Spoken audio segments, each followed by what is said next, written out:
Hey friends, welcome back to Off the Cuff. As always, gonna go look at some Rotten Tomato reviews. Haven't checked them at all, so we'll see. We'll get some first impressions here. Let's get started with some critic reviews. Just for reference with this movie, the critic review or the critic score is 39%, and the audience score is 34. Let's take a peek and see what's going on. All right. From Danielle Solzman from Solzy at the Movies. The core may be among the worst disaster thrillers as far as realism is concerned, but the film's cast keeps it entertaining. 3 out of 5. Yeah, I mean that's it, folks. Wrap up the episode.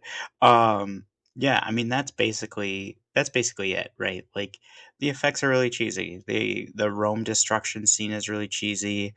The San Francisco Golden Gate Bridge scene is pretty cheesy. A lot of the destruction scenes are pretty cheesy, but the acting elevates the writing and the effects, I think, overall. This is from Matthew Rosa on Salon.com. Although the acting is top notch, the rest of the core is too cliche and bloated to be enjoyable. The bigger problem with the core is that the information that it presents to audiences as legitimate science is quite simply bunk. Again, I don't go to most disaster movies for realistic science. I mean, you don't go watch Day After Tomorrow because the science is there. You know what I mean? Like I can't remember the last time I went to a disaster movie and I was like, oh my gosh, the science is just like amazing. Like that's not it's not the reason I go. That's not the reason I go to disaster movies. This one from James Crute from the Post New Zealand, uh, score of 2.5 out of 5. Is this the most bonkers blockbuster disaster movie of all time? Probably the most bonkers blockbuster disaster movie that takes itself kind of semi-seriously. Because you have that one from the scary movie people called Disaster Movie. They that one is probably the most bonkers one. Let's see. Okay, from Tim Brayton from Antagony and Ecstasy. A magical film. It never runs out of new and delightful ways to be completely inane. Again, I need to. I think that's what I'm going to do, guys. I'm going to start. We're up to 15,000 subscribers. I think what I'm going to do is I'm going to start a thread that's like, hey, this new movie is coming out. What is your expectation for it? And then what is you when you come out of the movie? Did it match it, meet it? Did it go above it? Did it go below it? And that way we can have like a record. Because again, who's I don't know what you're going to go watch the core for. This one from Nell Minnow from Common Sense Media. This is a big dumb explosion movie. Yeah, again, it's a big it.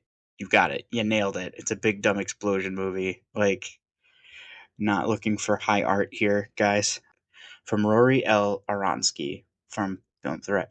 The only truly interesting aspect found in the core is John Emil's thoughts as to what the inner parts of Earth might look like. I mean, yeah, it's all a guess, right? It's all like you make it up. This one from Jake Euchre, no relation to Bob Euchre, from F5. Should be a sci-fi screenwriter's dream, but this dream is more like one of that Michael Crichton would have than Jules Verne, and there's not a breath of imagination on display. 2 out of 5.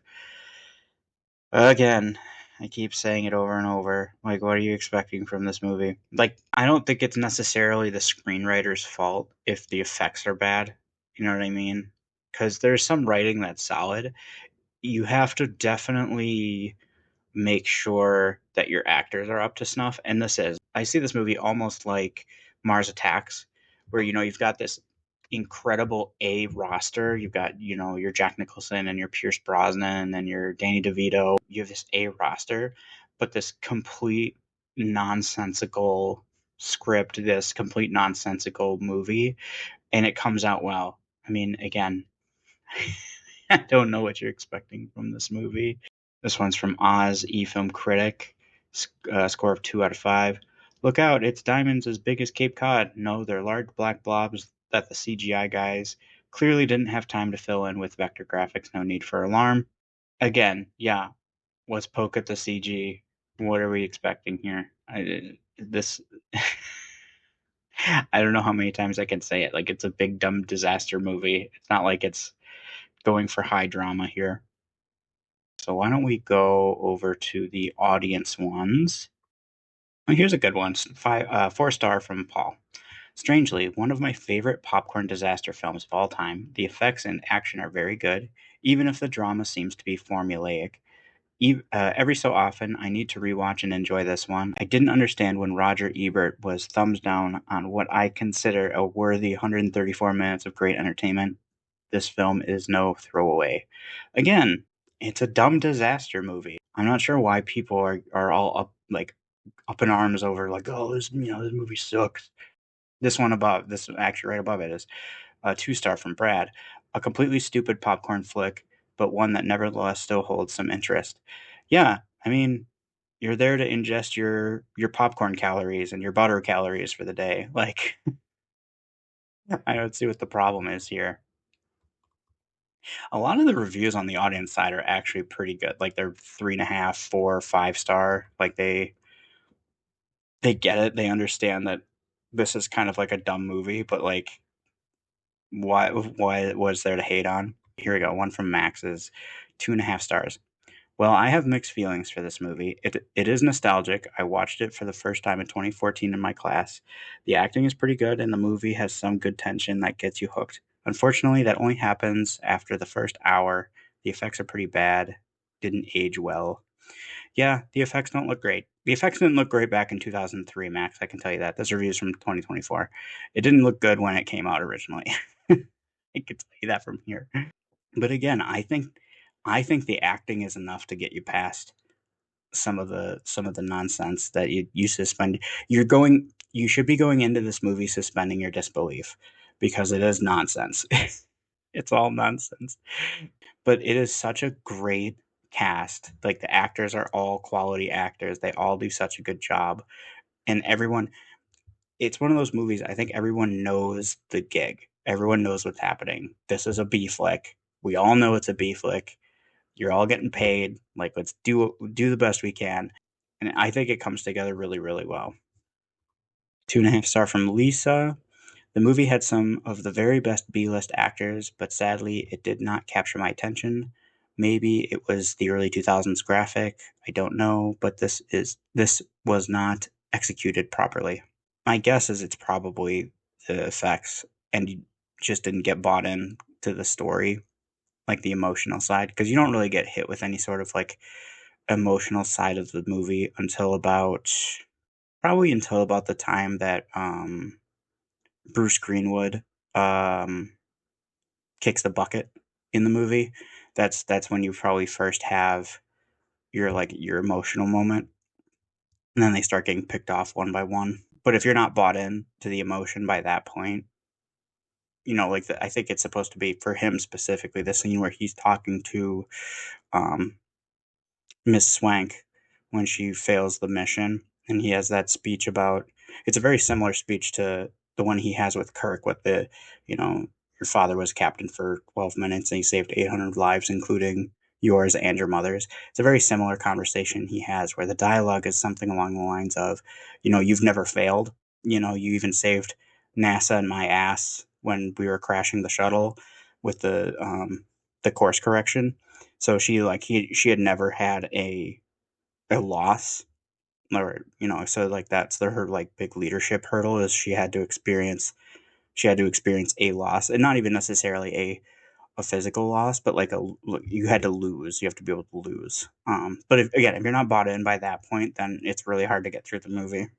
From Marvin, 2 stars. The story's pretty silly, but it's a fun watch anyway. Yeah, exactly. You just got to know what you're getting into it. This one from MB, 2 hour movie about a space age colonoscopy. Ugh, that's a good one. All right, this one from Ryan, half a star. Absolutely ludicrous, boring, unsensible, and silly nerd scientist and a super intelligent, aggressive Hilary Swank, B level actress at best, overlooked by less capable men. along with every other cliche possible, and the unintentional humor is the only redeeming thing here. Again, you went into this movie with way too high of expectations if you came out of it like, it's ludicrous. It's like, yeah, of course it's ludicrous. They're talking about going into the earth and restarting the core. Like, what are we talking about here? Like, in my head, I guess, if you tell me a premise of a movie, if I go see it, if it fits that premise, great. And if not, I gotta adjust and figure out what happened. That was actually low key. My wife and I went to see Cocaine Bear when it came out, and I think the real problem with that movie, this is total tangent. The problem with that movie is all of the trailers made that movie out. It was gonna be like dumb fun, almost like Jackass with a coked up bear. Like that's kind of the idea. But the movie takes itself way too seriously for the silliness, like the silly synopsis. So I had a really hard time with that one.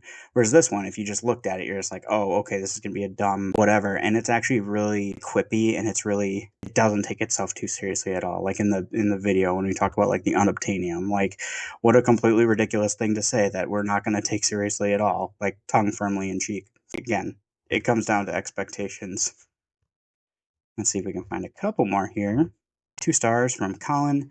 Great first half, but it went downhill the second half with dodgy science fiction and became tedious.